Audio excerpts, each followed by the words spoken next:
તમામ રેકોર્ડ તોડી કરોડો રૂપિયાની આવક મેળવનાર ધુરંધર ફિલ્મ બલોચ સમાજના લગતા ડાયલોગને કારણે વધુ ચર્ચામાં આવી છે. બલોચ સમાજને લગતા એક ડાયલોગને કારણે કેટલાક લોકોની લાગણી દુભાતા બલોચ સંબંધિત ડાયલોગ પર રોક લગાવવા માટે બલોચ સમાજના યાસીન અલ્લા રખા બલોચે હાઈકોર્ટમાં અરજી કરી હતી. જોકે હાઈકોર્ટે આ અરજી અમાન્ય કરી દીધી છે. હાઈકોર્ટે કહ્યું કે તમારી દલીલ માન્ય નથી, કારણ કે ધુરંધર ફિલ્મમાં ભારતની વાત જ નથી થઈ. ફિલ્મનો ડાયલોગ એ કેરેક્ટરનો પર્સનલ ઓપિનિયન છે. જોકે આ મામલે વધુ સુનાવણી આગામી તારીખ 9 જાન્યુઆરી 2026ના રોજ કરવામાં આવશે. જૂનાગઢની રાષ્ટ્રીય અંજન મંડળ સંસ્થામાં કર્મીઓનો વિદાય સન્માન સમારોહ યોજાયો હતો. આ સંસ્થામાં ફરજ બજાવતા શિક્ષકોની ગ્રાન્ટ ઇન એડ શાળાઓમાં ટ્રાન્સફર થયેલ છે, તેમજ ફરજ બજાવતા કેટલાક કર્મીઓ નિવૃત્ત થયા છે. આ કાર્યક્રમમાં શિક્ષણ અધિકારી જય કિશન દેવાણી, અમિત ચરાડવા, ભાવિનભાઈ છત્રાળા વગેરે અતિથિ વિશેષ તરીકે હાજર રહ્યા હતા. જૂનાગઢ જિલ્લાના આંબલગઢ રહેતા બેનને ડિલિવરીનો અસહ્ય દુખાવો થવાથી 108 એમ્બ્યુલન્સનો સંપર્ક કરવામાં આવ્યો હતો. ત્યારે વિશાલ હડમતિયા લોકેશનના EMT હિતેશ પાગડાર અને પાયલોટ ગોપાલ મેઘનાથી તુરંત જ આંબલગઢ પહોંચી ગયા હતા.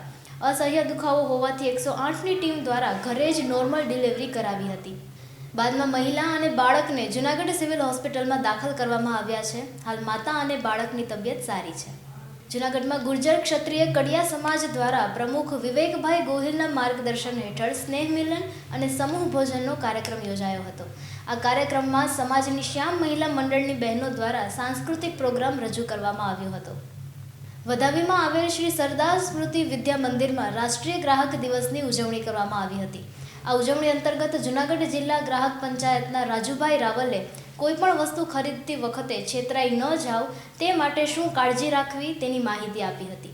ઉપરાંત જો છેતરાઈ ગયા તો જિલ્લા અને રાજ્ય ફોરમથી લઈને છેક રાષ્ટ્રીય કક્ષા સુધી ફરિયાદ થઈ શકે છે તેની પણ જાણકારી આપી હતી. જૂનાગઢની Shri Madhav credit cooperative society લિમિટેડના કાર્યાલય ખાતે 25 ડિસેમ્બર તુલસી પૂજન દિવસની ઉજવણી કરવામાં આવી હતી. સાથે તુલસીના રોપાનું નિઃશુલ્ક વિતરણ પણ કરવામાં આવ્યું હતું. તુલસી પૂજન પૂજાબેન કારિયા, બોર્ડ મેમ્બર તથા ચેરમેન PB ઉનડકટ અને વાઇસ ચેરમેન મોરીભાઈ દ્વારા કરવામાં આવ્યું હતું. જૂનાગઢ ખાતે સંગઠન પર્વ અંતર્ગત સ્વનિર્ભર શાળા સંચાલકોની એક મહત્વપૂર્ણ જિલ્લા સ્તરીય બેઠકનું આયોજન કરવામાં આવ્યું હતું. આ બેઠક hotel Indralok, railway station road, Junagadh ખાતે યોજાઈ હતી. બેઠકમાં જૂનાગઢ જિલ્લાના સ્વનિર્ભર પ્રાથમિક, માધ્યમિક તથા ઉચ્ચ માધ્યમિક શાળાઓના સંચાલકો બહોળી સંખ્યામાં ઉપસ્થિત રહ્યા હતા. જૂનાગઢ જિલ્લાના મેંદરડા તાલુકાના 7 વડલા વિસ્તારમાં ગૌમાતા સાથે સૃષ્ટિ વિરુદ્ધનું અત્યંત ઘૃણાસ્પદ કૃત્ય આચરવાની ઘટના સામે આવતા સમગ્ર પંથકમાં ભારે રોષ ફાટી નીકળ્યો છે. આ કૃત્ય આચરતા એક સગીર યુવકને સ્થાનિક રહીશોએ રંગે હાથ ઝડપી લીધો અને પોલીસને હવાલે કર્યો હતો. ઘટનાના વિરોધમાં આજે 26 ડિસેમ્બરે મેંદરડા શહેર સજ્જડ બંધ રહ્યું હતું અને વિવિધ સંગઠનો દ્વારા આરોપીને કડકમાં કડક સજા કરવાની માંગ કરવામાં આવી છે. જૂનાગઢમાં આવતીકાલ 27 ડિસેમ્બરથી વીજ ઇજનેરોનું 27મું 2 દિવસીય અધિવેશન યોજાશે.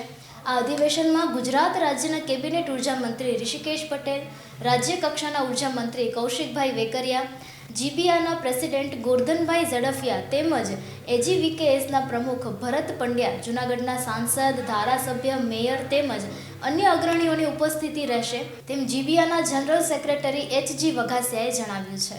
વંથલી તાલુકાના નાવડા ગામે 28 ફેબ્રુઆરી રવિવારે મહેતા પરિવારનું 29મું સદભાવના સંમેલન યોજાશે. આ સંમેલનનું આયોજન શ્રી કાંધલિયા દાદા સેવા ટ્રસ્ટ નાવડા દ્વારા કરવામાં આવ્યું છે.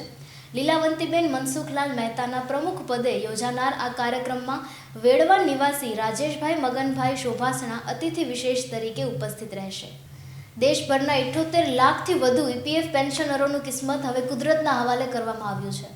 પેન્શનરોના પેન્શનના મુદ્દે તંત્રને સદબુદ્ધિ આવે તે માટે જૂનાગઢમાં 29 ડિસેમ્બરે અનોખો કાર્યક્રમ થવાનો છે, જેમાં સવારે 10 થી 12 વાગ્યા સુધી ક્રિસ્ટલ કોમ્પ્લેક્સ ચિતાખાના ચોક ખાતે કુરાન શરીફની સુરે મુઝમ્મિલ આયાત જે દુઆ કબૂલ કરવા માટે પઢવામાં આવશે.